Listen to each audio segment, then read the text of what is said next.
Ya, baik. Untuk suara saya apakah terdengar jelas? Jelas, Dengar, Bu. Jelas, Ya, Bu. baik. Ya, baik. Terima kasih. Di sini langsung saja ya, karena untuk materi kuliah kecerdasan buatan itu materinya sebenarnya cukup banyak ya, seperti yang pernah saya sampaikan pada saat matrikulasi, bahwa inti dari AI itu kan sebenarnya ada 4 teknik ya. Jadi teknik yang pertama itu adalah searching, kemudian yang kedua adalah reasoning, kemudian yang ketiga itu adalah planning, dan yang terakhir itu adalah learning. Nah, di mana setiap teknik itu memiliki algoritma, memiliki model, memiliki teknik yang bermacam-macam. Nah, di sini mungkin perlu saya berikan sebagai pengantar ya. Jadi mulai dari definisi AI, kemudian pembagian AI, kemudian teknik-teknik dan juga komponen AI, sehingga ketika nanti kita akan mengimplementasikan kecerdasan buatan di dalam sebuah penelitian, kita mengetahui komponen-komponen apa saja yang harus kita masukkan. Ya, karena apa? Karena kalau kita tidak tahu definisinya, kemudian kita tidak tahu komponennya, bagaimana kita bisa membuat sebuah model ya atau mengimplementasikan dari sebuah algoritma. Nah, kalau secara definisi, ya, definisi di sini, AI is a form of intelligence. Jadi AI ini merupakan salah satu bentuk kecerdasan dan juga merupakan salah satu jenis dari teknologi dan juga ada yang mengimplementasikan sebagai sebuah ilmu, ya, sebuah field of study. Jadi sebuah bidang ilmu. Nah, AI ini sebenarnya apa? Sebenarnya adalah sebuah teori dan juga pengembangan dari sebuah sistem komputer. Jadi di sini ada 2 komponen. Yang pertama adalah mesin, yang kedua adalah software. Nah, mesinnya ini nanti diimplementasikan ada yang ke perangkat keras, ya, perangkat keras. Kemudian ada yang perangkat kerasnya berbagai macam ya. Salah satunya bisa robot misalnya, bisa seperti itu. Nah, di sini ketika kita akan mengimplementasikan atau menerapkan salah satu teknik yang ada di dalam kecerdasan buatan. Jadi kenapa dinamakan sebagai kecerdasan buatan?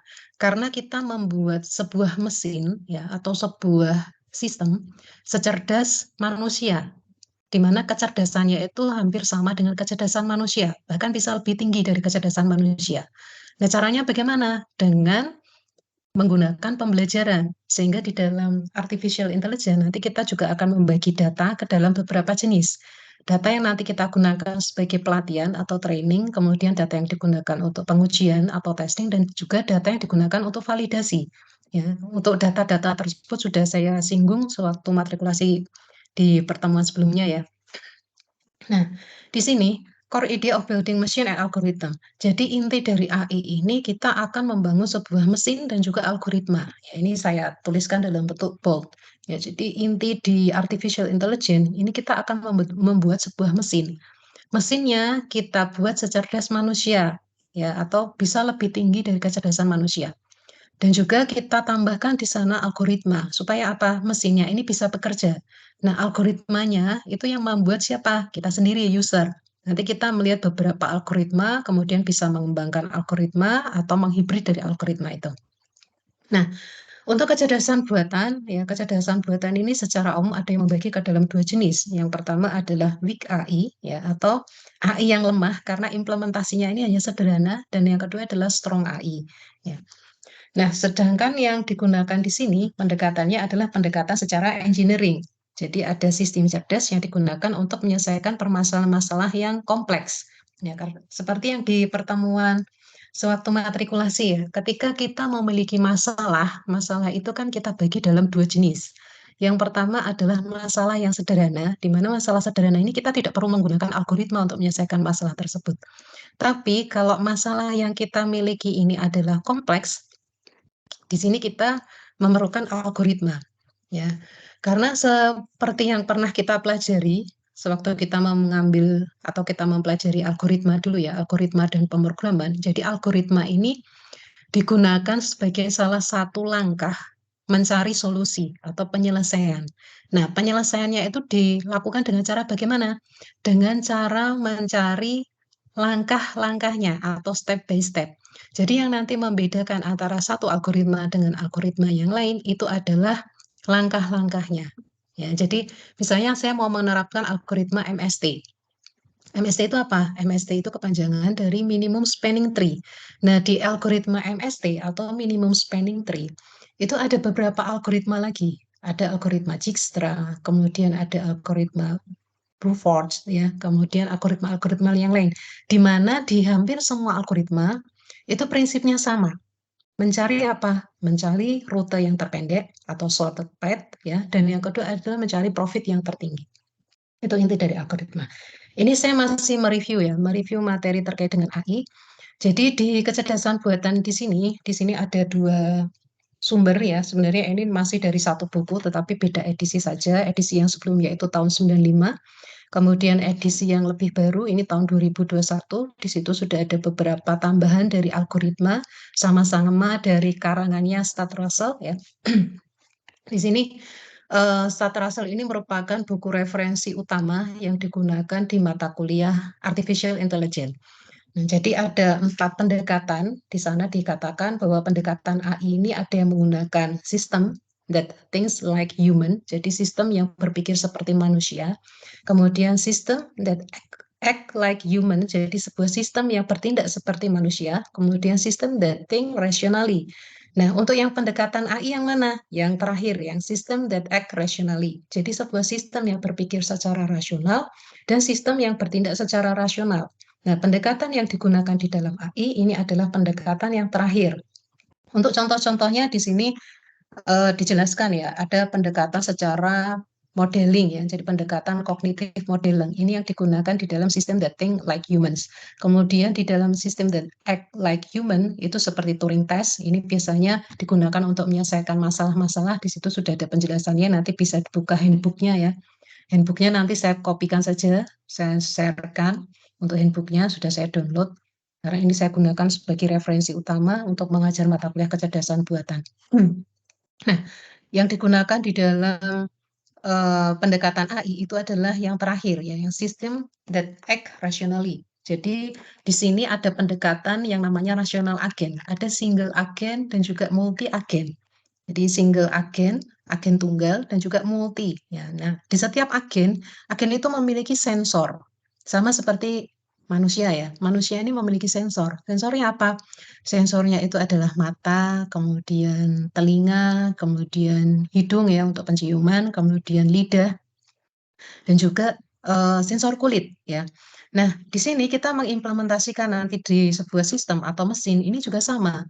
Kita membuat sebuah sensor ya, sensornya itu untuk mendeteksi atau mengadopsi, mengetahui bagaimana kondisi yang ada di lingkungannya. Kemudian kita tambahkan apa? Behavior. Behavior ini nanti bagaimana sebuah agen ya. Kalau manusia itu kan bisa saya dengan melihat apa yang saya tuliskan di sini saya bisa mempersepsikan bahwa yang ada di slide itu adalah penjelasan mengenai AI. Nah, ini persepsinya. Jadi ada sensornya, ada persepsinya, dan behaviornya ini berupa tindakan. Misalnya setelah saya membaca, kemudian saya bisa menjelaskan, atau saya bisa menuliskan kembali. Ternyata artificial intelligence itu menurut Stan Russell dibagi dalam 4 pendekatan. Nah, seperti itu contohnya. Nah, ini pernah saya singgung juga di materi matrikulasi ya, bahwa AI, kecerdasan buatan ini, tadi ada 4 ya, salah satunya adalah learning. Nah, learning ini salah satu saja saya tunjukkan di sini, meskipun nanti ketika kita membahas mengenai AI banyak sekali ya algoritmanya ya. Machine learning yang sekarang ini sedang menjadi booming ya, sebenarnya machine learning kenapa menjadi booming? Ya karena orang ketika melakukan penelitian, kemudian banyak yang melakukan penelitian, ternyata referensinya itu jelas ya, seperti yang pernah saya sampaikan. Jadi ada beberapa masalah yang terkait dengan penelitian. Kalau kita mencari sitasi saja kesulitan, maka ini akan menjadi masalah. Nah, ketika machine learning ini menjadi booming, bahkan ini menjadi tema riset mahasiswa dari mahasiswa S1 sampai dengan S3, banyak yang menggunakan machine learning, bahkan di deep learning-nya. Ya, deep learning ini merupakan salah satu bagian yang ada di dalam machine learning. Machine learning ini juga merupakan salah satu implementasi ya, salah satu teknik yang ada di dalam kecerdasan buatan.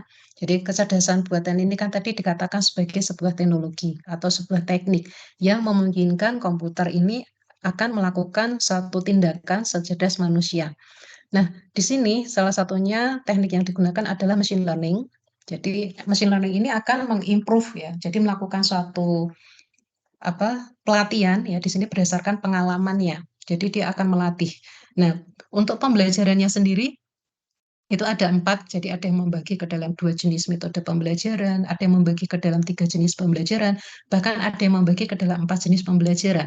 Supervised, unsupervised, semi-supervised, dan juga hybrid, yaitu pembagian untuk metode pembelajarannya. Nah, kemudian untuk deep learning di pertemuan sebelumnya sudah saya singgung bahwa deep learning ini merupakan salah satu implementasi dari jaringan saraf tier 1 dengan menggunakan pendekatan hidden layer yang jumlahnya cukup besar. Ini kan huge amount of data which help into training itself around the data. Jadi dengan menggunakan pendekatan deep learning di sini, mesin itu akan dilatih ya, sehingga jumlah data yang dibutuhkan di sini cukup besar. Karena apa? Karena di sini menggunakan hidden layer. Nah, secara arsitektur juga sudah pernah saya singgung ya. Di dalam kecerdasan buatan, ini salah satu implementasinya adalah jaringan saraf tier 1. Nah, jaringan saraf tier 1 secara arsitektur itu dibagi dalam 3 jenis arsitektur. Yang pertama single layer, yang kedua adalah multi layer, dan yang ketiga adalah recurrent. Single layer ini, sebentar, saya tulis aja ya. Single layer, jadi lapisan input itu langsung dihubungkan ke lapisan output. Lapisan input langsung dihubungkan ke lapisan output. Kemudian, sini ya, misalnya, pecah. Ini inputnya, ini outputnya. Ya. Jadi ini input X, kemudian Y-nya ini adalah outputnya. Nah, kemudian yang multi itu dari X ke Y, ini ditambahkan sebuah hidden layer.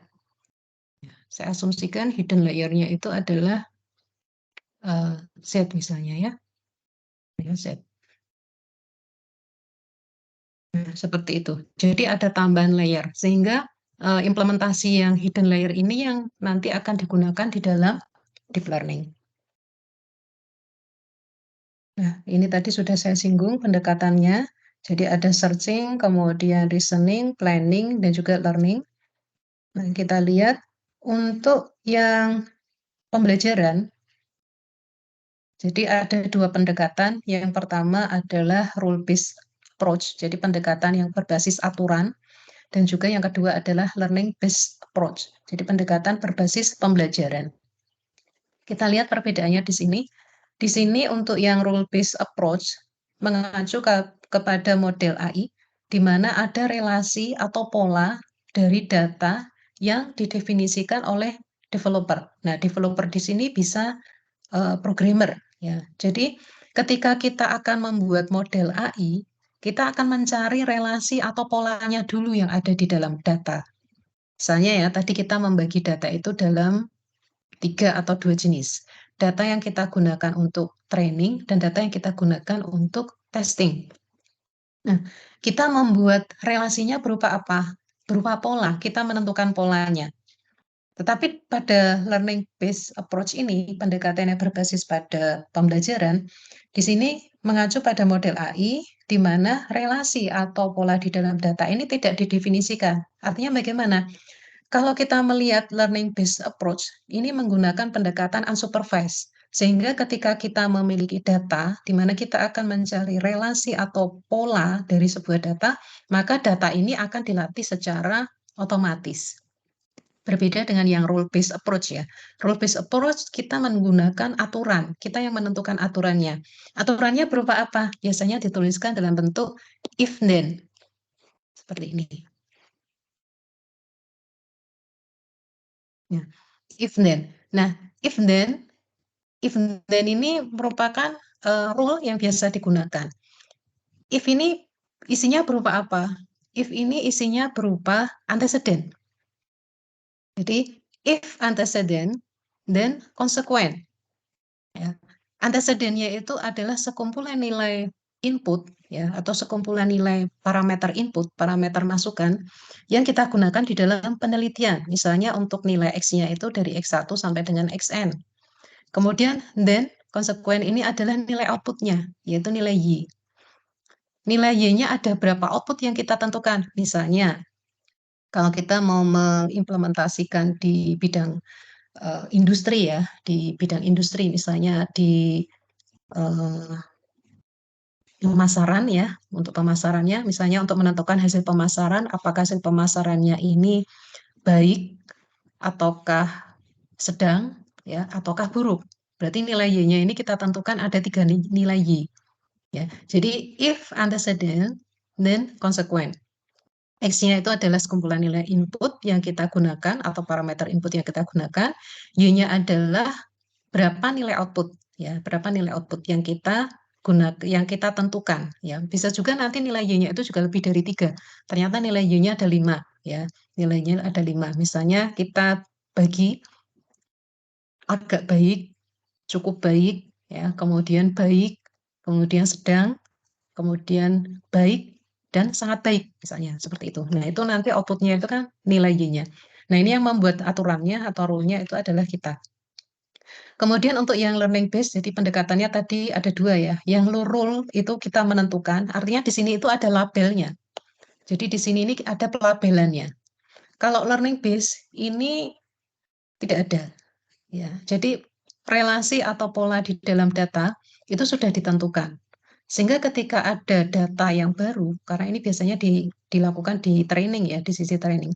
Ada data yang akan kita uji, kita masukkan data pengujian di pendekatan rule based ini, dia akan melakukan pencocokan dengan data yang sudah ada yang disediakan sebagai template.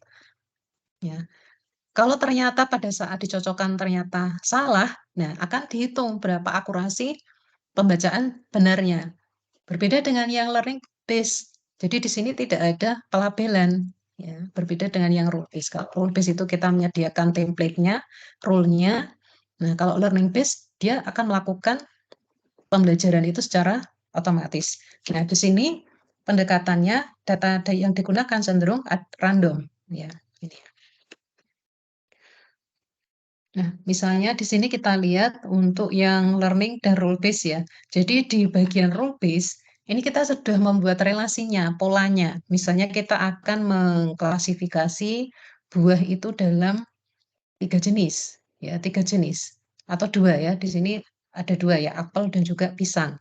Nah, kita menentukan labelnya. Ini di sini dikatakan sebagai label dataset. Ya, jadi kita menentukan label yang ada di dataset. Label ini yang digunakan sebagai template atau polanya. Jadi kalau misalnya apel ini bentuknya ini kita sudah menentukan dari bentuknya, dari warnanya, ya.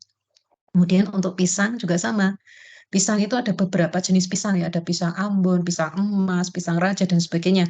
Nah, kita juga menentukan untuk pisang itu teksturnya bagaimana, warnanya bagaimana, kemudian panjangnya, bentuknya bagaimana. Nah, ini kita menentukan.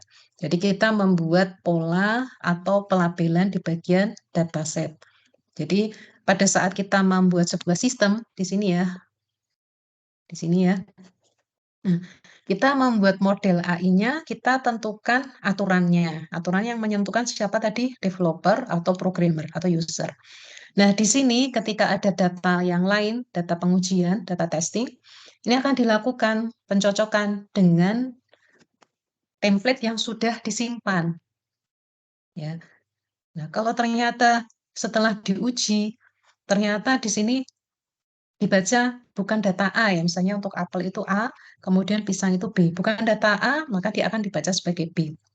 Nah, kita perlu membuat data itu secara kompleks. Misalnya, apel itu orang masih bisa mengenali apel meskipun apelnya ini kondisinya sudah tidak sempurna misalnya seperti yang di bawah ini kan kondisinya sudah tidak sempurna. Misalnya sudah dimakan orang atau sudah busuk sebelah misalnya. Nah, ini orang masih bisa mengenali. Kalau yang learning base kita lihat di sini, ini untuk data random. Orang ingin mengklasifikasi mana yang kucing, mana yang dogi misalnya ya. Nah, ini dari sekumpulan data ini. Secara sekilas orang tidak bisa membedakan mana yang kucing dan mana yang dogi. Sehingga kita ketika kondisinya seperti ini kan datanya tanpa ada pelabelan ya. Jadi tidak ada pencocokan atau pengenalan pola di datanya. Secara otomatis jaringan ini ya atau model AI yang kita bangun ini akan mengenali sendiri ya. Misalnya dengan cara bagaimana?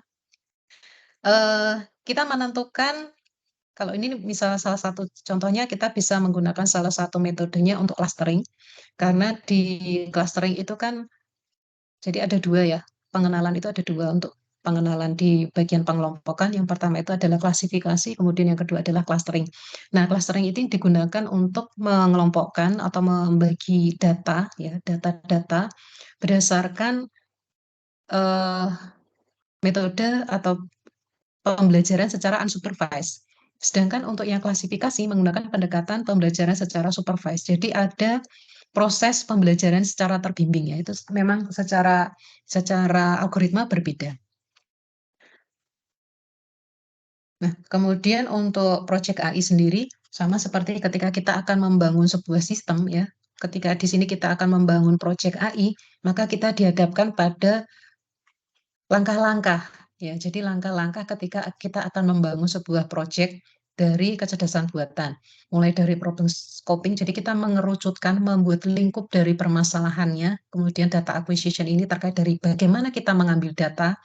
Di pertemuan matrikulasi sudah saya singgung ada 3 sumber dari mana kita memperoleh data ya. Jadi collecting accurate and reliable data, bagaimana kita bisa mengumpulkan data-data yang sifatnya itu sudah akurat. Nah, kalau datanya itu masih random bagaimana? Nah, ini masih bisa kita olah ya dengan menggunakan pra-pengolahan. Jadi data acquisition ini terkait dari bagaimana kita mengumpulkan data.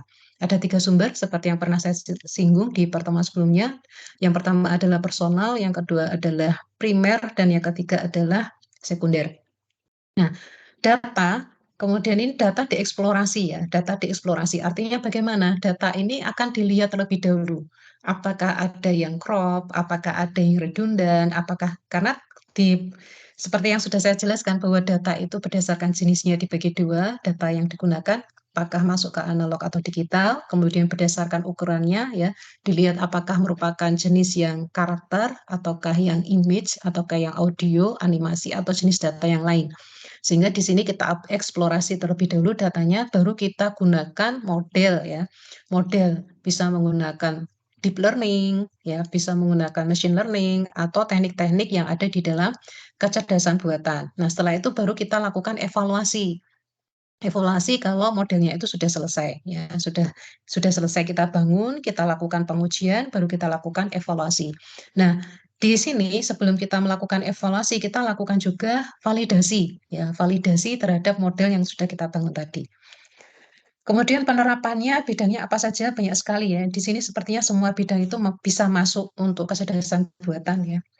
Nah, untuk searching di sini ada heuristic search, computer search, adversarial search, ya, computer vision ini terkait dengan relasi computer vision itu terkaitnya dengan image processing dan pattern recognition. Di sini belum ada ya. Jadi kalau computer vision itu relasinya dengan image processing dan juga pattern recognition. Kenapa? Karena di computer vision ini kan salah satu data yang diolah itu image ya, gambar. Sedangkan image processing, data masukan dan data keluaran ya, input output data yang diolah itu sama-sama image. Sedangkan pattern recognition atau pengenalan pola, data yang digunakan sebagai masukan ini biasanya data yang sudah diperoleh dari hasil pengolahan image processing, sedangkan hasil outputnya, pengolahannya ini berupa angka, ya, berupa angka, numerik, bisa berupa grafik, yang di situ grafiknya itu menjelaskan secara detail, ya, secara detail pembacaan grafiknya, tapi itu merupakan apa? Hasil pengolahan membaca dari image yang sudah dianalisis. Ya, jadi ada keterkaitan antara computer vision, di sini sudah diwakili ya computer vision itu dengan image processing dan juga pattern recognition. Kemudian ada fuzzy logic. Fuzzy logic ini dikembangkan setelah jaringan saraf tiruan ya, karena jaringan saraf tiruan ini menggunakan himpunan Cripps, sementara himpunan Cripps ini juga ada kekurangannya sehingga orang mengembangkan fuzzy logic. Meskipun ketika fuzzy logic ini dikembangkan dengan CST, muncul yang namanya neural fuzzy ya, neural fuzzy atau fuzzy neuron ya. NF atau FN ya, neuron fuzzy atau fuzzy neural. Nah, implementasinya contohnya apa? ANFIS ya, ANFIS, DENFIS. ANFIS ini kepanjangan dari Adaptive Neural Fuzzy Inference System. Ya, nanti bisa di-searching sendiri ya. Adaptive Neural Fuzzy Inference System, ANFIS. Ya, ada yang menulis, ada lagi DENFIS. Ya, ini juga sama. Ini merupakan penggabungan ya, jadi hibrid dari neural network dengan fuzzy logic. Kemudian ada natural language processing, pengolahan bahasa alami ya. Pengolahan bahasa alami ini kita juga sudah menemukan banyak sekali yang sudah hasil implementasinya itu sudah banyak sekali. Kemudian ada email spam filter, ini juga sudah lama implementasinya. Kemudian ada medical record ini juga sudah diimplementasikan juga ya. Kemudian robotik, di bidang robotik ini juga sama ya. Bahkan robot-robot ini juga sudah banyak yang diciptakan oleh peneliti-peneliti di Indonesia juga di sini. Kemudian ada Internet of Things, ya ini juga implementasinya sudah banyak sekali ya. Bahkan sekarang menjadi salah satu mata kuliah wajib yang diberikan di semua prodi ya. Baik itu biologi, fisika, ini juga ada Internet of Things. Satu lagi itu yang big data, ya itu juga mata kuliah wajib. Oke, untuk yang heuristik saya rasa untuk karakteristiknya ya atau ciri-cirinya, karakteristik kita bisa menerapkan heuristic search di teknik searching itu ada dua, uninformed search dan searching ya. Jadi informed search di sini salah satu contohnya adalah heuristic search ya. Sedangkan yang uninformed itu nama lainnya adalah blind search ya. Jadi blind search atau pencarian buta ya, pencarian buta.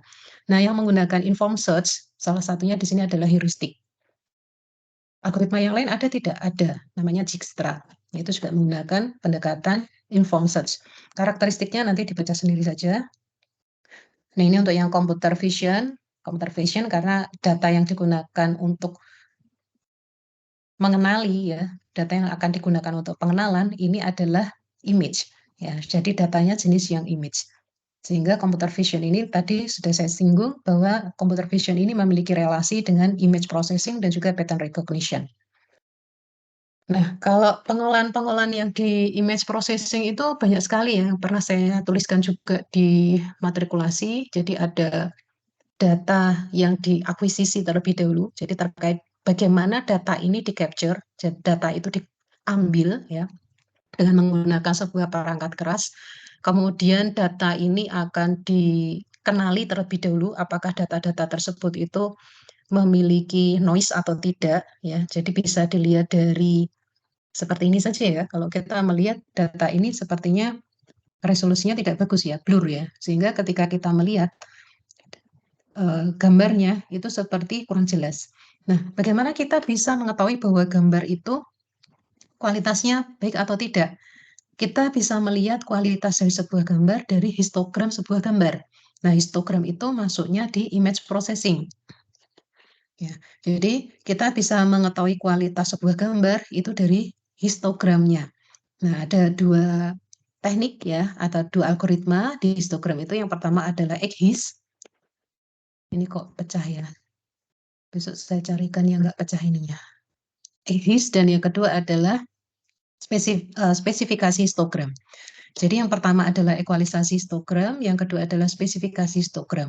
Nah, kedua jenis histogram itu dapat digunakan untuk mengetahui kualitas dari sebuah gambar. Kalau gambarnya ini cenderung ke rata kiri, ya misalnya nanti hasil outputnya ini grafiknya ini yang pertama sumbu X-nya ini untuk menunjukkan intensitas pixel, ya nilainya 0 sampai 255, sedangkan sumbu Y-nya ini untuk menunjukkan jumlah pixelnya. Nah, nanti gambarnya ini akan berada di sini. Kalau misalnya berada di sebelah kiri, ya atau di sebelah kanan, ini untuk menunjukkan bahwa gambar tersebut kualitasnya kurang bagus. Ya. Nah, kualitas gambar ini akan dikatakan gambar ini kualitasnya baik, ya kalau histogramnya ini merata. Jadi di sini dia akan merata nilainya. Itu dikatakan gambarnya memiliki kualitas yang baik. Kemudian adversarial search, ini juga merupakan implementasi dari informed search. Ya. Nah, ini contohnya tic-tac-toe ya, ini digunakan di algoritma untuk membuat sebuah permainan. Ya. nggak usah saya jelaskan lah, ini bisa di skip aja ya. Oke.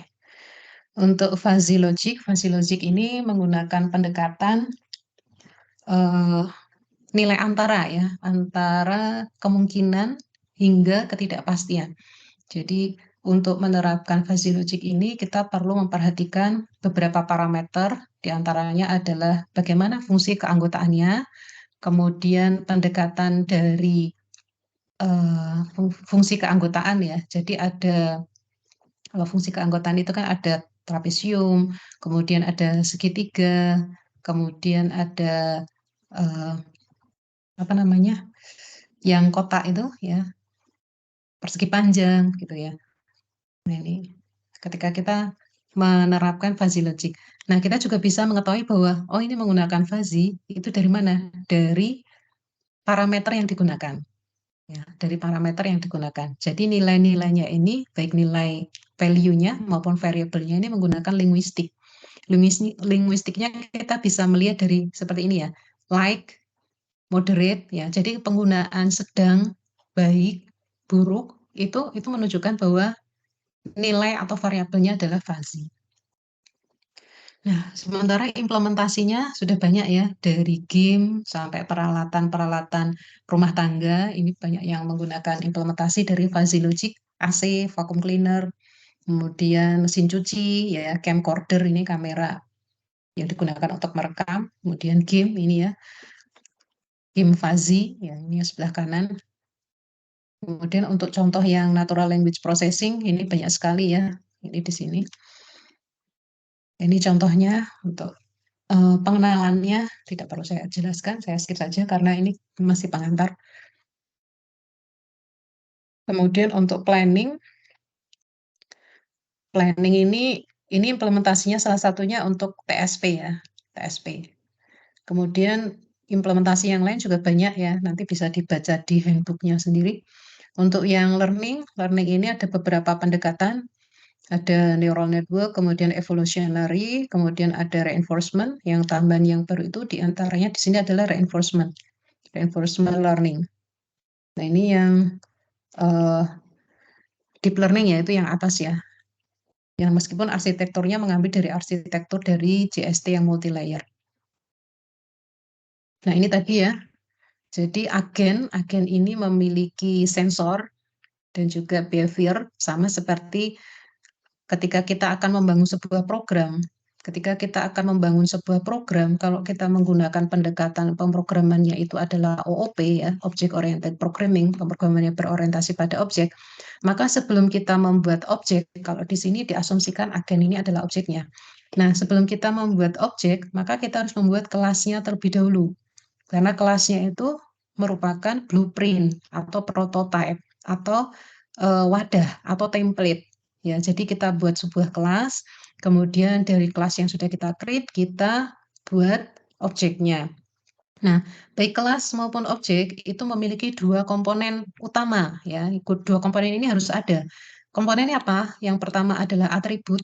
Atribut ini apa? Atribut ini adalah nama atau variabel atau parameter ya. Kemudian yang kedua adalah metode. Metode atau fungsi atau function. Saya ambil contoh ya. Orang ya. Orang ini memiliki atribut. Atributnya apa? Salah satunya adalah nama. Metodenya apa? Ketika orang ini bisa menulis. Ya, jadi dia bisa menulis, kemudian bisa berjalan. Nah, ini metodenya. Karena kalau orang dia tidak bisa berjalan, berarti dia hanya memiliki atribut saja. Ya. Sama seperti ketika kita akan membuat sebuah GUI. Misalnya saya mau membuat sebuah GUI, nah di sini saya tambahkan menu. Menu untuk open. Nah, menu ini akan bisa bekerja kalau apa? Kita tambahkan metode. Ketika diklik akan masuk ke, akan membuka ke Windows selanjutnya, misalnya seperti itu. Nah, itu metodenya. Kalau atributnya namanya di sini open ya. Menu open. Berarti ini atributnya adalah menu open. Metodenya ketika diklik dia akan membuka ke halaman atau ke window atau ke slide selanjutnya. Oke, untuk jenis-jenis masalah yang harus diselesaikan, ini nanti dibaca sendiri saja ya. Kemudian teknik yang digunakan di dalam AI ini saya rasa juga dibaca sendiri. Untuk pengambilan data, saya rasa juga sudah saya singgung juga di pertemuan sebelumnya. Oke, untuk studi kasusnya, ini saya rasa baca sendiri aja ya, yang studi kasusnya. Ini untuk yang mobile navigation system ya, dengan menggunakan searching. Nah, ini searchingnya ini menggunakan yang inform search ya, Dijkstra, Astrik. Ini improve improve A ya. Sekarang sudah ada improve A. Ini new search method di dalam inform search. Ada bidirectional improve A. Nah, nanti ini juga bisa dikembangkan. Misalnya ada yang melakukan penelitian mau mengimprove lagi A Astrik ya, atau merelasikan antara Dijkstra dengan A, misalnya nanti menjadi new method lagi, nah itu bisa. Ini kalau kelasnya S3 sudah boleh seperti itu. Oke, ini untuk referensinya.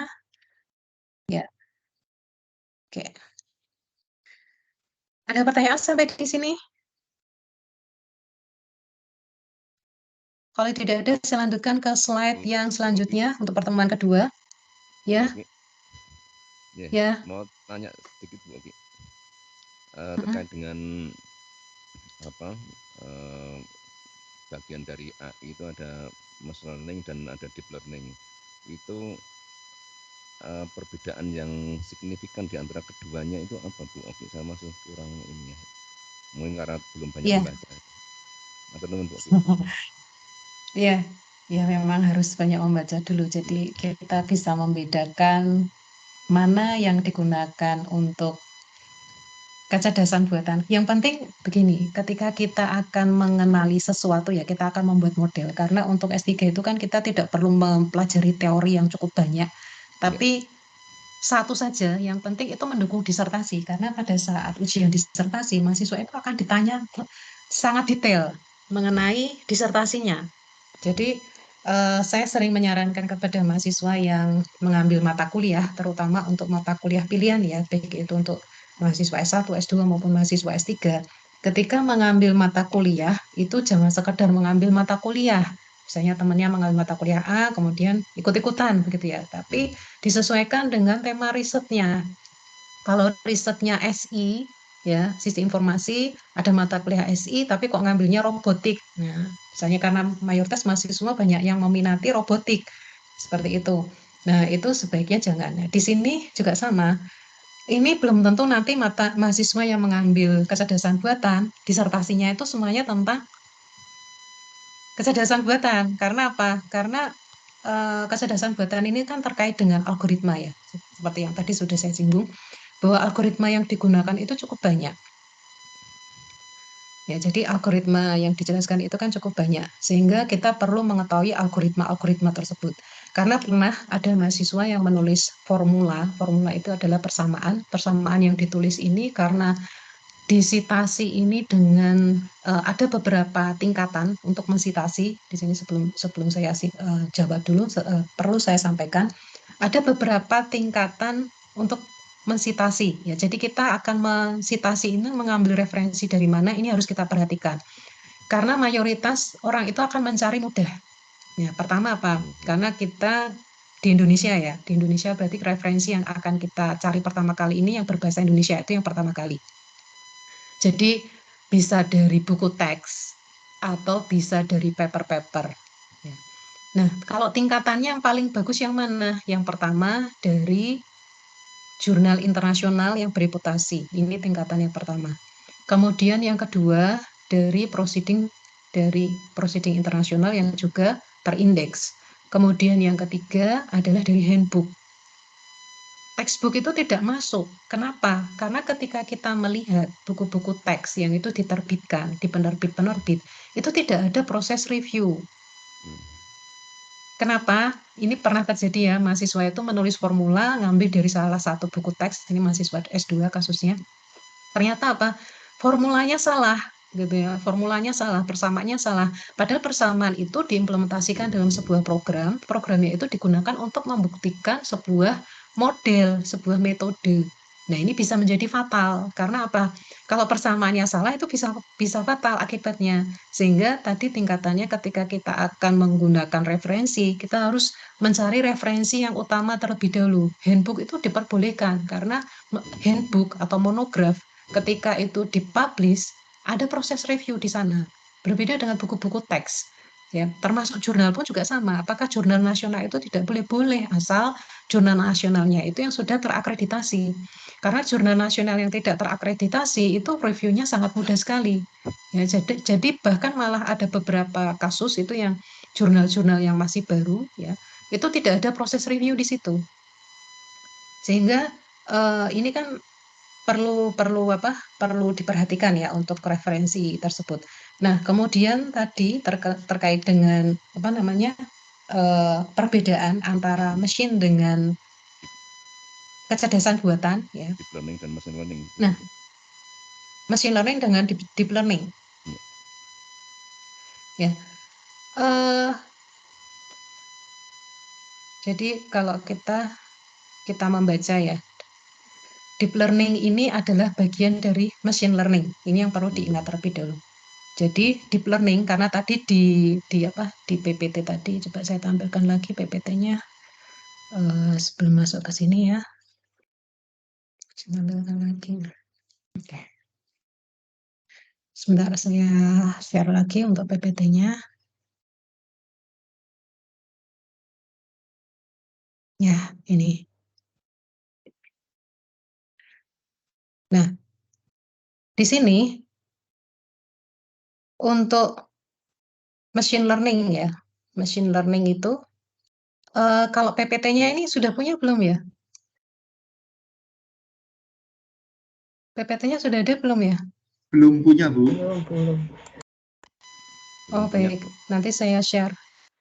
Kalau nanti ada WA grupnya, nanti saya share ke WA grup saja ya, lebih cepat uploadnya daripada share di Mteam. Ya. Jadi yang perlu diperhatikan, yang pertama, deep learning ini merupakan bagian dari machine learning. Dan machine learning ini aplikasinya kemana? Jadi aplikasinya itu banyak yang digunakan untuk mengklasifikasi, ya. Jadi digunakan untuk menyelesaikan masalah-masalah yang terkait dengan klasifikasi. Misalnya untuk mengklasifikasi gambar, kemudian mengklasifikasi berita, kemudian mengklasifikasi mobil misalnya ya, mobil tanpa pengemudi misalnya. Ini kan sudah dibuat ya, kalau di luar negeri itu sudah dibuat ya. Nah, kita perlu saya cari dulu ya relasinya, saya perlu sedikit men-sharingkan tentang relasi dari kecerdasan buatan dan machine learning. Karena kalau deep learning tadi saya sudah menyinggung bahwa deep learning itu merupakan bagian dari machine learning. Jadi di sini kita mencari relasinya dulu kecerdasan buatan dengan machine learning. Saya tadi belum menjelaskan mengenai komponen ya, komponen yang ada di dalam artificial intelligence. Kalau di buku yang tadi sudah saya referensikan, di bukunya Stuart Russell itu, komponen dari kecerdasan buatan itu kan tadi ada mesin, kemudian ada software. Nah, itu merupakan komponen-komponen utamanya. Jadi, ada mesinnya dan juga ada software-nya. Itu komponen utamanya. Sampai di sini, ini sebelum saya jawab, karena ini saya baru mencari relasinya dulu. Nah, yang membedakan, kenapa kita perlu menggunakan kecerdasan buatan, itu yang membedakan nanti di kemampuan untuk belajar. Nah, kemampuan untuk belajar itu yang nanti kita implementasikan dalam sebuah mesin, atau yang kita implementasikan di dalam model yang kita bangun. Ini nanti yang membedakan kenapa kita perlu menggunakan kecerdasan buatan dan kenapa kita tidak perlu menggunakan kecerdasan buatan. Ya, itu yang perlu saya tambahkan sedikit. Nah,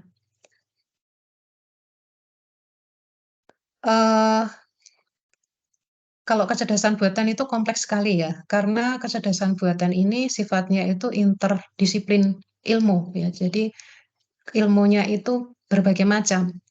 Tidak hanya memuat komputer, tetapi juga ada linguistik dan juga psikologis tadi yang di PPT sudah saya sharekan itu seperti itu. Nah, machine learning di sini adalah teknik. Jadi machine learning itu adalah sebuah teknik untuk melakukan inferensi terhadap data dengan pendekatan matematis. Tadi saya menyinggung formula, Formula itu pendekatan persamaan ya. Jadi kalau machine learning adalah teknik untuk melakukan inferensi terhadap data dengan pendekatan matematis. Jadi inti dari machine learning ini adalah kita akan membuat sebuah model matematis yang merefleksikan pola-pola data. Jadi data itu kan tadi ada kalau di dalam basis data itu ada data terstruktur, tidak terstruktur yang itu diimplementasikan di dalam data science atau di dalam business intelligence ya, yang pertemuan matrikulasi sudah saya singgung ya, karena data itu juga ternyata memiliki pola-pola. Jadi ini untuk machine learning. Kalau kecerdasan buatan tadi sudah saya definisikan. Jadi itu relasinya. Nah, kalau teknik-teknik yang di dalam machine learning itu apa saja? Banyak sekali ya. Kalau saya buka bukunya saja ya di sini ya. Bukunya machine learning. Ya, saya buka saja ya bukunya ya untuk yang buku machine learning-nya. Jadi itu tadi perbedaannya dulu ya secara definisi. Jadi inferensi, jadi kita akan memodelkan persamaan matematis terhadap data. Saya buka saja salah satu referensinya supaya jelas. Oke.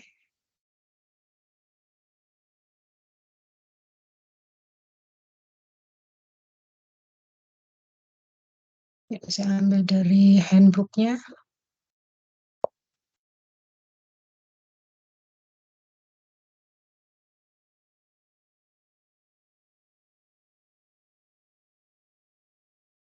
Ya, saya sharekan dari bukunya saja ya.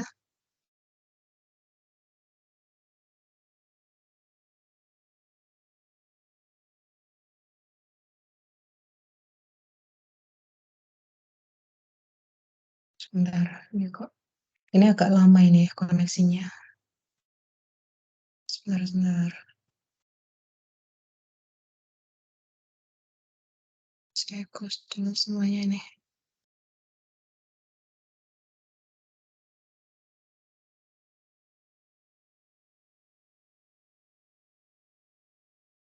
Oke.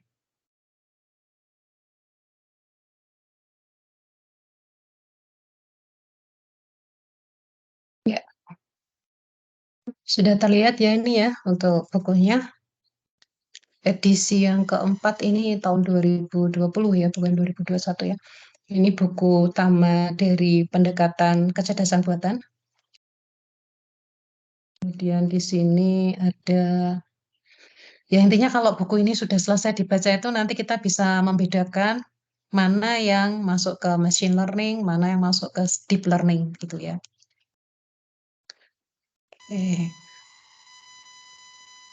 Nah, di sini sudah ada penjelasannya semua ini. Share bukunya ini. Oke. Nanti saya share. Nanti yang penting dibuatkan WA group saja. Nanti ada WA grupnya. Saya lebih cepat upload ke WA group daripada saya upload ke MTeam. Ini ya, di sini ada contoh-contohnya. Jadi dari apa itu AI, ya ini sudah ada penjelasannya, definisinya, kemudian yang melatar belakangi dari kecerdasan buatan, kemudian sejarah AI, state of the art-nya, ya. Nah, nanti baru masuk ke intelligent agent. Nah, AI itu pasti implementasinya di agen ini. Ada single agent, ada multi agent, ya. Agen yang baik itu karakteristiknya bagaimana, kemudian penyelesaiannya, jadi problem solving-nya itu untuk masalah teknik searching ya, teknik searching. Jadi di sini ada algoritmanya juga ya, search algorithm ya, kemudian inform seperti yang tadi sudah saya singgung. Untuk yang inform itu ada banyak sekali ya, ada BFS, DFS, UCS ya, banyak sekali. Untuk inform tadi contohnya heuristik ya, ini juga sama di sini heuristik.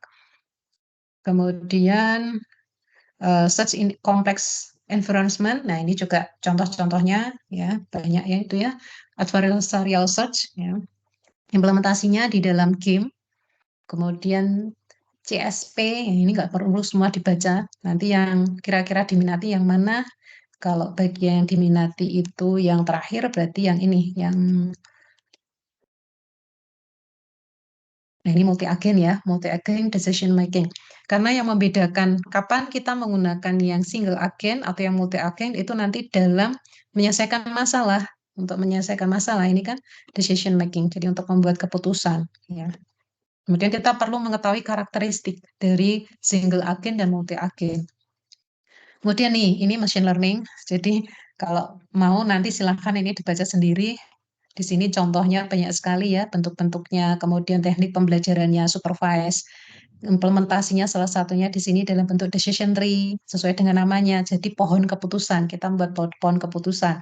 Nah, sebelum mengerucut menjadi sebuah solusi, ini perlu menentukan root-nya, ya, root-nya, kemudian cabang-cabangnya, ya, kemudian bagaimana model-model yang lain. Nah, ini bagaimana membangun sebuah machine learning, ya. Di sini juga ada ya, bagaimana membuat sebuah sistem pembelajaran berbasis mesin. Ini semuanya sudah ada di sini, ini machine learning.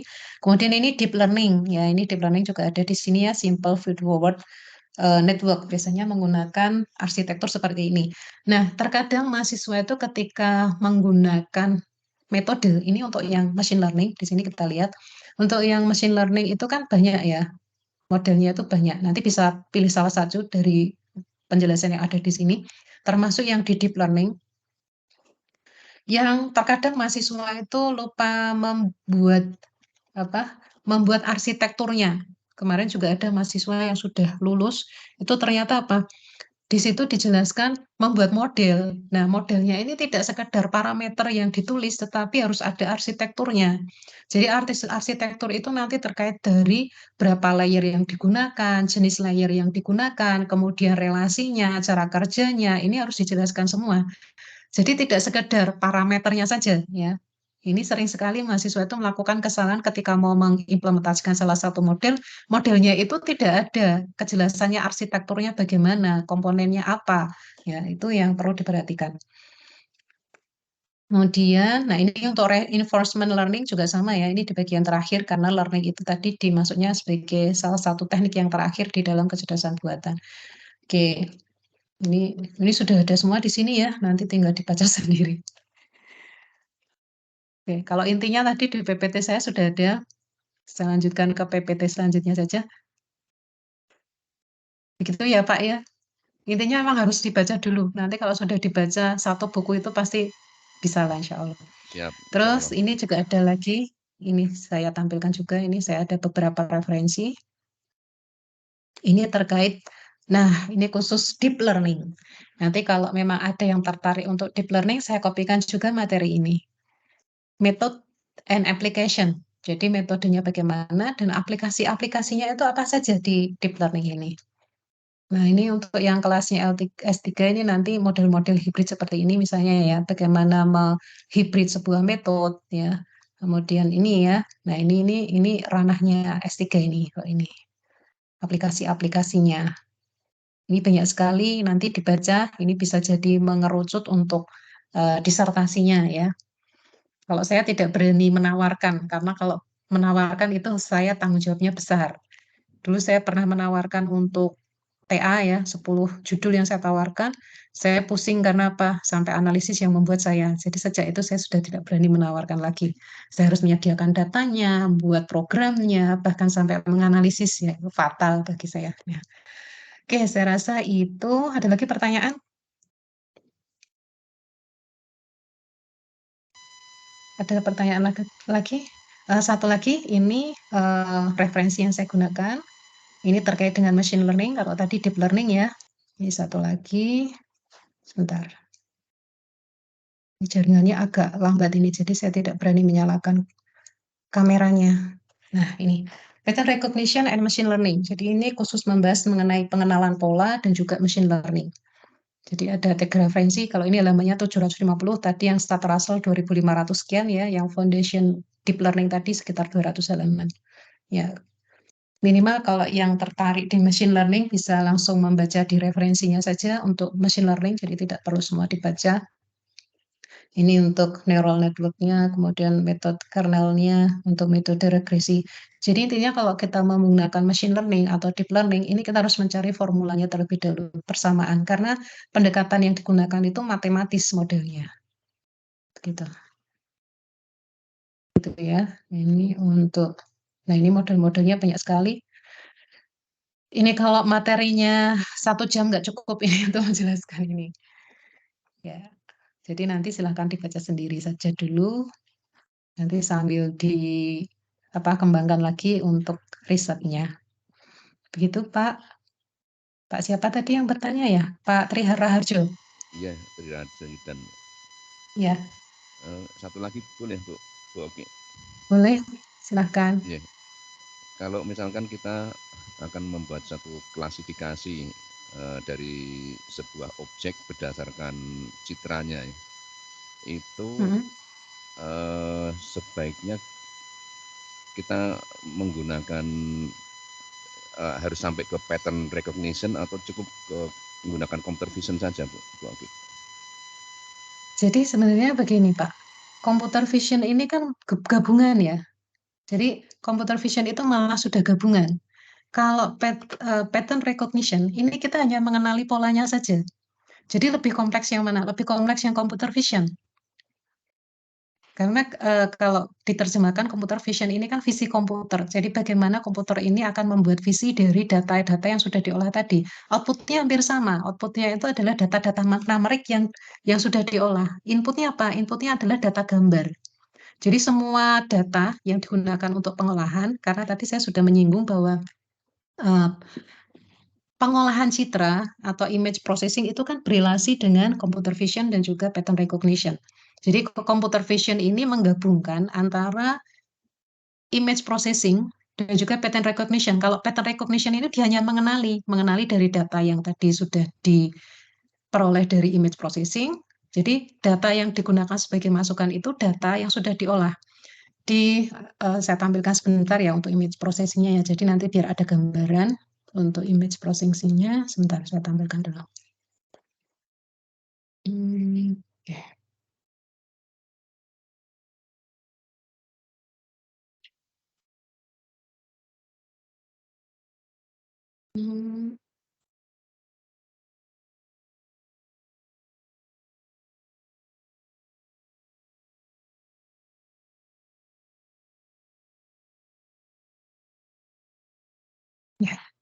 Ya, saya tampilkan dulu untuk image processing.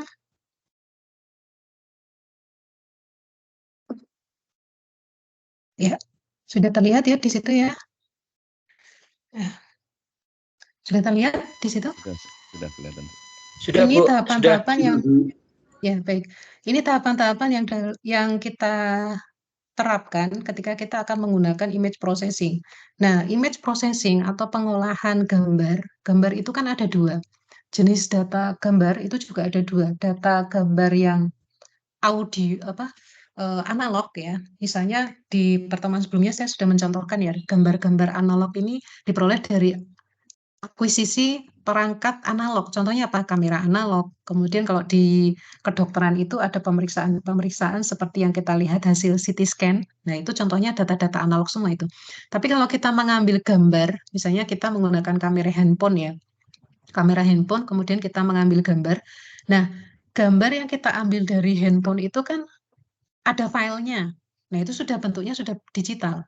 Nah, ketika kita akan menggunakan tahapan-tahapan di dalam image processing di sini, ini asumsinya citra yang kita gunakan atau data gambarnya itu sudah di-convert ke dalam bentuk digital. Kalau belum bagaimana? Kita lakukan konversi atau proses digitalisasi dari data analog menjadi data digital. Caranya bagaimana? Misalnya dengan menggunakan scanner, ya. Kita scan, kemudian dijadikan sebuah file, kemudian filenya ini kita baca. Biasanya kalau datanya ini merupakan hasil digitalisasi, hasil noise-nya itu masih banyak. Sehingga di sini, ini kan ketika citra itu diakuisisi, ini kan terkait dengan perangkat ya, perangkat keras yang digunakan untuk mengambil gambar. Nah, perangkat kerasnya ini apa? Apakah perangkat keras analog ataukah perangkat keras digital? Nah, setelah perangkat kerasnya ini digunakan untuk mengambil gambar, ada data gambarnya, data ini akan diolah. Nah, diolahnya di sini pertama kali apa? Image enhancement. Karena fungsinya apa? Untuk mengetahui kualitasnya dulu. Kalau kualitasnya ini, kualitas dari gambarnya itu masih sangat kurang, maka yang dilakukan pertama kali adalah image enhancement. Misalnya ada bintik-bintiknya. Kalau ada bintik-bintiknya itu kan cenderung gambarnya tidak jelas. Sehingga bintik-bintiknya itu harus dihilangkan. Nah, kemudian kecenderungan yang selanjutnya, image restoration. Jadi gambarnya itu diperbaiki. Misalnya, gambar tulang. Gambar tulang ini ternyata tulangnya di situ gambarnya tulangnya tidak rata ketika di-scan menggunakan CT scan. Padahal realnya, misalnya dibandingkan dengan pemeriksaan yang lain, tidak hanya CT scan, misalnya untuk yang saya ambil contoh untuk yang head ya, head CT scan, itu pemeriksaannya ada MRI. Ternyata di MRI itu hasilnya lebih bagus. Nah, di sini image-nya itu perlu diperbaiki ya di restoration. Bedanya enhancement dengan restoration apa? Kalau restoration ini menyambung gambar-gambar yang patah gitu ya. Tapi kalau enhancement hanya menghilangkan bintik-bintik saja. Nah, untuk yang enhancement ini bisa menggunakan filter. Kalau restoration, ini ada tekniknya sendiri. Nah, setelah itu bagaimana? Sebelum disegmentasi, segmentasi ini artinya apa? Segmentasi itu kita akan memecah atau membagi, mempartisi gambar ke dalam komponen-komponen. Berdasarkan apa? Berdasarkan kemiripan pikselnya. Jadi segmentasi ini kita memecah atau membagi gambar itu berdasarkan kemiripan piksel. Kalau nggak mirip, nggak akan dijadikan sebagai satu partisi. Nah, sebelum disegmentasi, ini perlu dilakukan morfologi, pengolahan morfologi. Tapi yang morfologi ini juga tidak mutlak. Karena apa? Kalau ternyata sudah diperbaiki, ternyata gambarnya sudah cukup bagus yang bisa dilihat dari histogramnya, maka bisa dilakukan langkah selanjutnya, yaitu segmentasi. Nah, setelah disegmentasi, maka dilakukan pengenalan objek. Nah, ini sudah ranahnya pattern recognition di sini, object recognition. Ya, di sini object recognition dikenali. Nah, ini sudah ranahnya ke pattern recognition. Jadi hasil output dari image processing apa? Hasil outputnya sampai ke segmentasi. Jadi hasil output segmentasi ini masih berupa gambar, yang gambarnya itu dikelompokkan berdasarkan kemiripan piksel. Ya. Ya, ini ya permasalahan serta aplikasi ya dari pattern recognition, misalnya untuk speech recognition, jadi untuk pengenalan suara. Kalian bisa membedakan ini suara Bu Oki, ini suara Prof. Garnowo, ini suara Prof. Mustafid, itu dari mana? Misalnya dari jenis suaranya, kemudian dari, ini banyak ya permasalahan-permasalahan yang diselesaikan. Kemudian karakter recognition ini salah satunya juga bisa digunakan untuk mengenali tanda tangan ya. Kemudian ada blood cell identifikasi untuk mengetahui identifikasi jenis-jenis sel darah merah ya, untuk mengetahui, oh ini pasiennya ini menderita penyakit A, penyakit B, seperti itu. Nah, kemudian pendekatan untuk pengenalan di sini ada 3 ya, clustering, classification, dan pattern matching. Kalau clustering ini unsupervised, classification ini supervised, kalau pattern matching ini kita membuat pola. Karena polanya itu nanti akan digunakan untuk mencocokkan data yang ada di dalam sistem dengan data pengujian. Ini contoh-contohnya. Oke, seperti itu. Kemudian untuk yang apalagi tadi ya, yang sudah terjawab belum ya pertanyaannya? Sudah Sudah Bu Oki. terjawab belum? Sudah. Ya. Tadi Oke. kan apakah gunakan pertanyaan saya yang keliru tadi, apakah gunakan computer vision atau cukup dengan pattern recognition seperti itu? Maksudnya kan image processing atau menggunakan pattern recognition seperti itu. Ya. Ya. Kalau yang penting persamaan-persamaannya dulu, Pak. Jadi kalau kita mau menggunakan yang fisik komputer atau yang pattern recognition, termasuk yang image processing, itu semuanya ada formulanya. Seperti formula yang digunakan untuk memperbaiki kualitas gambar ya, atau image enhancement. Tadi kan untuk image enhancement itu bisa diperbaiki lewat filter. Nah, filter ini banyak sekali. Ada filter untuk di turunan pertama, ya turunan pertama seperti Sobel, isotropik, kemudian Prewitt, nah itu kan filter-filter semua. Kemudian ada filter minimum, maksimum, average ya. Nah itu semua terkait dengan formula. Karena filter, kita menggunakan filter, itu kan ada matriksnya yang namanya adalah kernel. Jadi kernel itu nanti akan ditambahkan atau konvolusikan dengan data gambar yang asli. Nanti hasilnya adalah citra atau gambar yang sudah diperbaiki dengan menggunakan filter tadi. Jadi itu semua terkait dengan formulanya. Gitu. Ya. Ada lagi pertanyaan? Kalau tidak ada pertanyaan, saya mau memberikan tugas untuk pekan depan. Tugasnya mencari satu paper dari jurnal internasional yang Scopus. Paper tersebut digunakan untuk referensi dari proposal disertasi.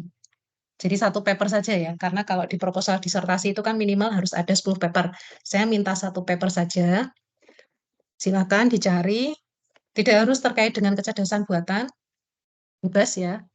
1 paper dari jurnal internasional bereputasi. Bereputasi itu bisa Scopus atau Thomson atau bereputasi yang lain, yang minimal dari jurnal internasional bereputasi, cukup 1 saja.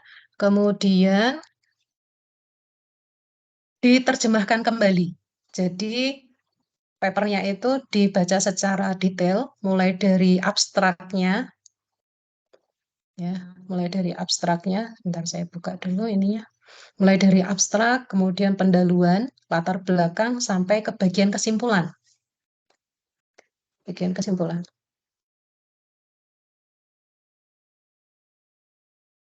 Sebentar saya bukakan untuk bentar.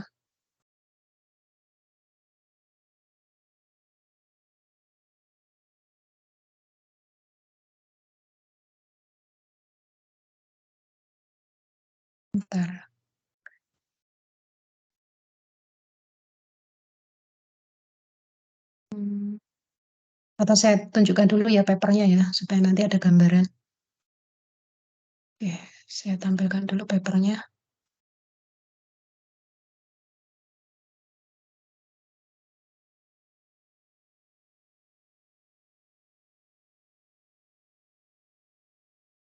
Ini untuk pekan depan ya, tugasnya untuk pekan depan. Jadi saya berikan waktu 1 pekan. Kalau nggak cukup, nanti saya tambah 2 pekan untuk membaca paper ini. Jadi nanti targetnya 1 semester itu proposal sudah jadi ya. Nah, ini saya ambil dari jurnal internasional Q1 ya, King South University. Ini Q1, jurnal Q1. Kalau dulu masih gratis ya, kalau sekarang bayarnya 20 juta ya. Jadi kalau dulu itu masih gratis kalau untuk submit ke sini, tapi kalau sekarang bayarnya sekitar 20 juta. Nah, di paper ini misalnya nanti tugasnya itu membuat slide boleh, nanti sebaiknya slide saja ya, lebih mudah ya. Untuk dibuat slide, di slide-nya itu dituliskan mengenai judulnya, kemudian abstrak. Abstrak nanti tidak perlu semua diterjemahkan, tapi cukup diambil kata kuncinya saja, karena di dalam abstrak itu biasanya akan dijelaskan mulai dari tujuannya, ya, jadi ada latar belakang, kemudian ada tujuannya, kemudian ada data ya, data penelitiannya, termasuk implementasi. Implementasi ini hasil-hasil penelitian. Jadi langkah-langkah metode penelitiannya bagaimana, kemudian hasil penelitiannya. Jadi hasil penelitian ini kan di sini dituliskan the result show classification accuracy. Jadi hasil penelitiannya ini menunjukkan bahwa akurasi dari klasifikasi itu adalah 96,48. Nah, ini hasil penelitiannya. Kalau untuk metodenya ini di sini disinggung ya. The methodology use hypothetical testing. Jadi metode yang digunakan di sini dijelaskan. 1 baris pertama itu review. Jadi yang melatar belakangi dan juga tujuannya.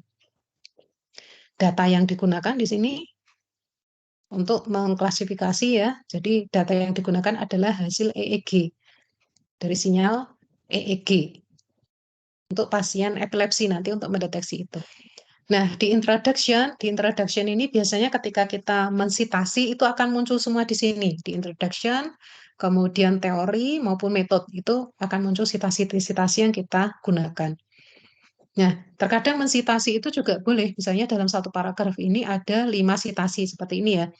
Various machine learning method ya, di sini menggunakan berbagai jenis metode machine learning ya, seperti ANN, SVM, kemudian fuzzy system, ya, ANFIS, yang ini diterapkan oleh ini, gitu ya. Intinya digunakan untuk mengklasifikasi jenis sinyal EEG yang normal maupun yang epilepsi dengan menggunakan berbagai ciri multiple feature yang diekstrak dari sinyal EEG. Gitu. Kemudian material and method ini bab 3 ya, material method. Ini di sini juga disinggung untuk pendekatannya. Jadi kalau biasanya di bab 3 itu kan mulai dari dataset ya. Datanya itu jumlahnya berapa, itu biasanya akan disinggung seperti itu, akan dituliskan di sini ya. Diperoleh dari hasil rekaman EEG 22 pasien dengan berbagai kondisi dengan berbagai jenis waktu yang berbeda, various time. Sehingga totalnya ada sekitar 654 file.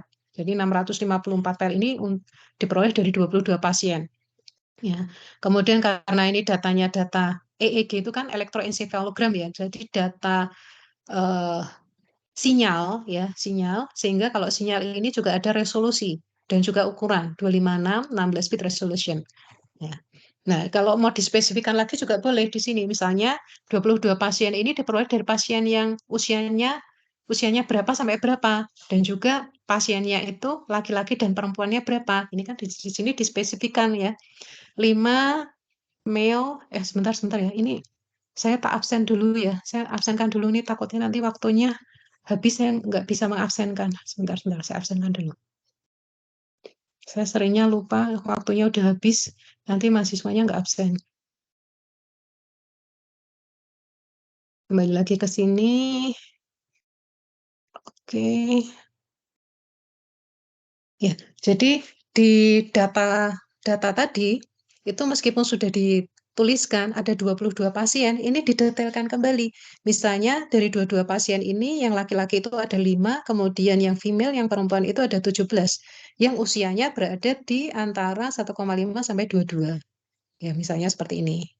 Ya, jadi nah di sini juga ada elektrod yang digunakan. Ini kan bipolar standar ini merupakan elektrod ya, elektrod atau perangkat keras yang digunakan.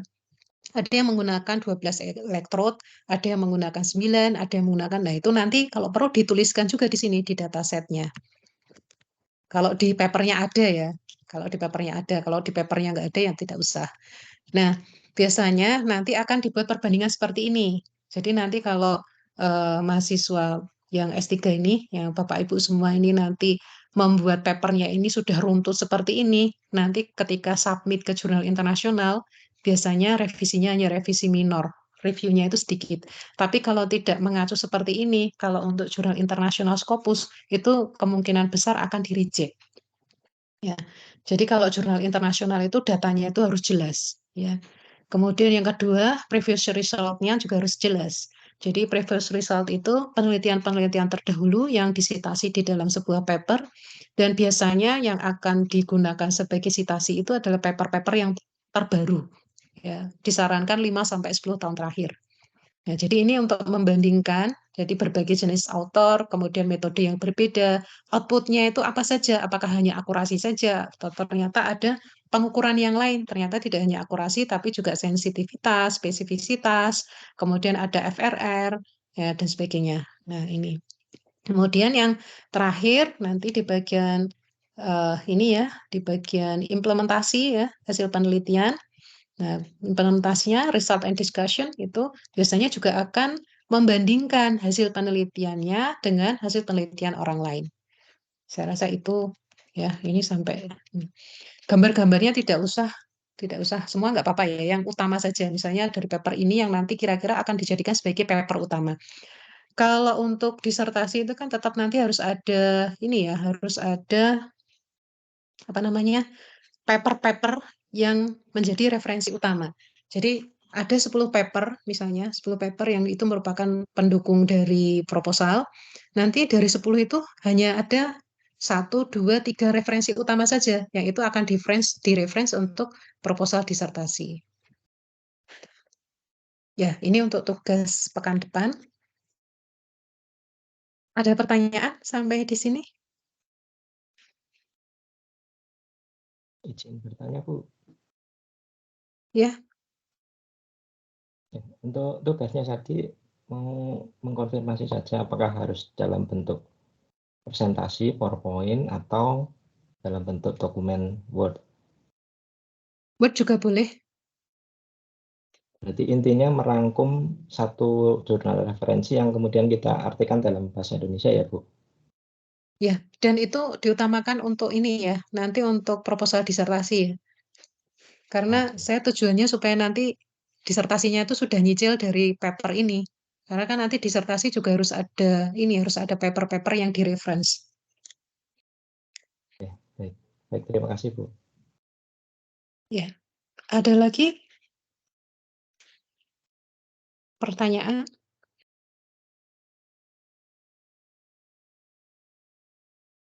Ini tadi saya belum jadi masuk yang pertemuan kedua ya, PPT-nya ya. Ya. Nanti saya kirim ke WA grup saja ya untuk materinya ya, untuk PPT pertemuan 1, 2, 3 sampai Baik, Bu. tatakan semester. Sekalian izin untuk bikin grup itu Bu Oki, nggih. Iya. Sekalian izin untuk bikin grup untuk mata kuliah kecerdasan buatan, nggih. Nanti Ibu saya Ya, invite. silakan. Ya.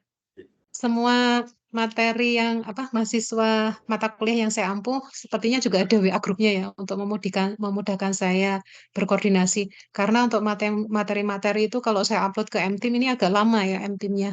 Sehingga saya lebih cepat uploadnya itu langsung ke WA grup. Oke, baik Bu. Ada lagi pertanyaan, silakan Pak Ismail.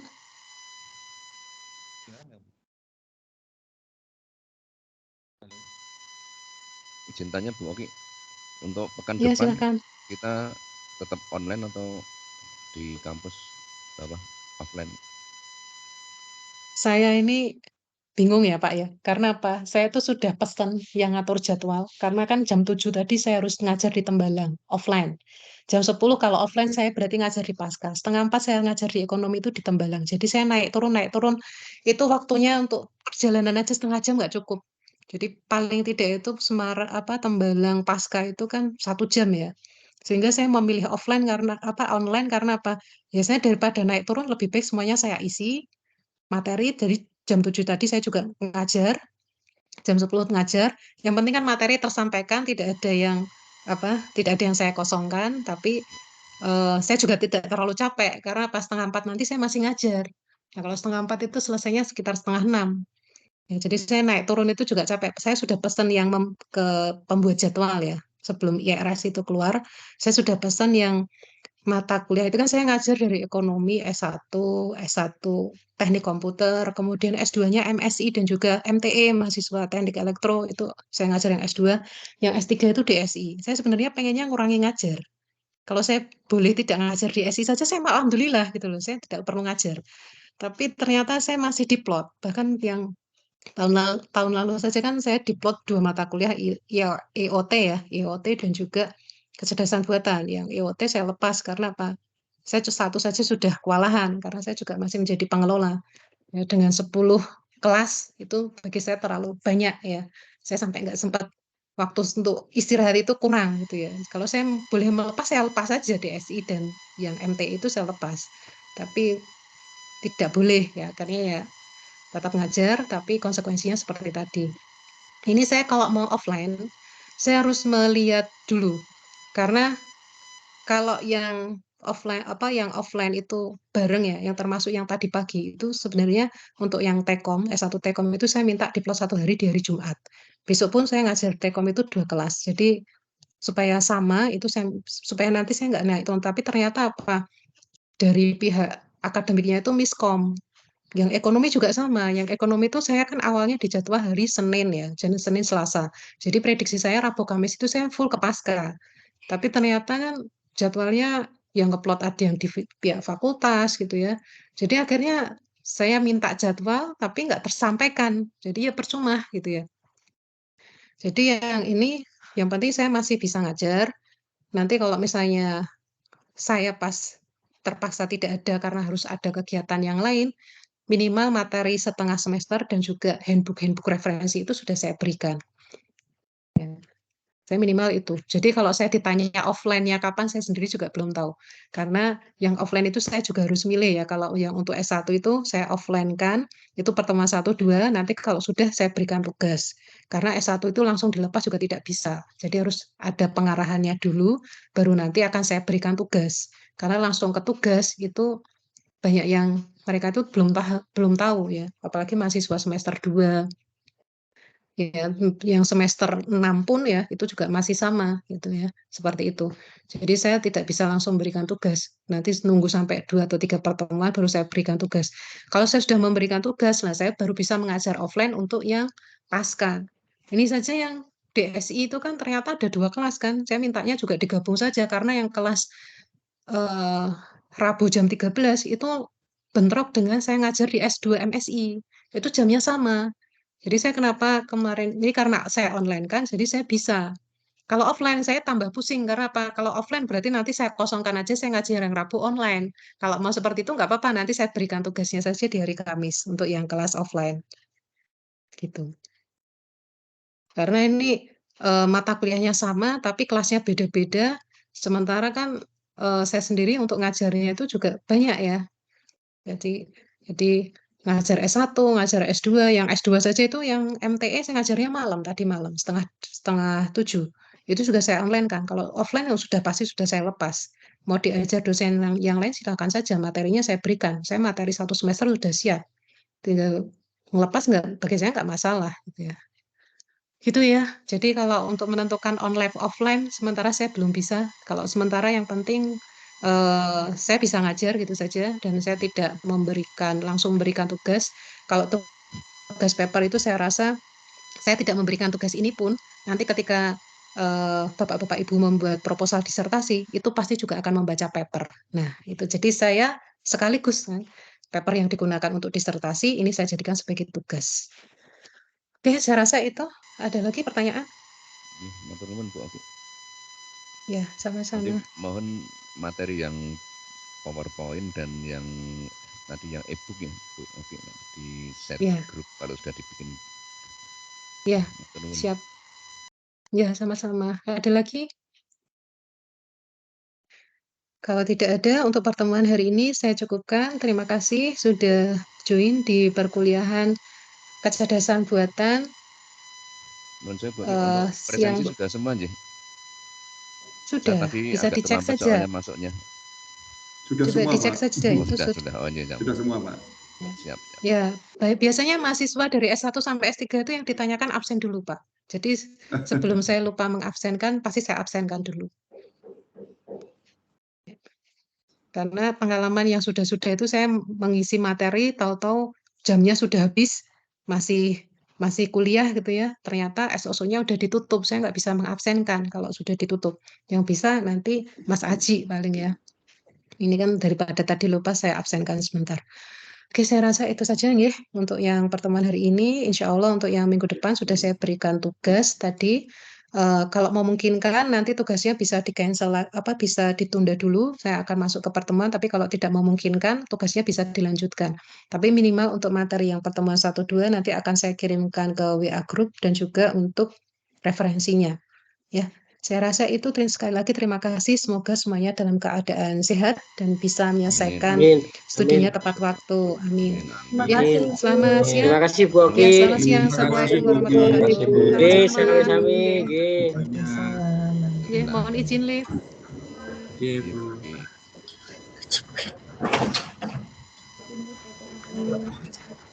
Pak Ibu, nanti yang bikin grup siapa ya tadi ya? Sampun, Pak. Di Sampun. tinggal join aja jaringan Oh iya. di grup. Belum Nggih. buka HP. Bu Oki udah masuk berarti Matur ya? sembah nuwun. Sampun, Bu. Ya sudah. Ya, siap. Matur nuwun Bapak Ibu sekalian. Santai jet live. Mau ngopi-ngopi dulu nggak? Ngopi secara online.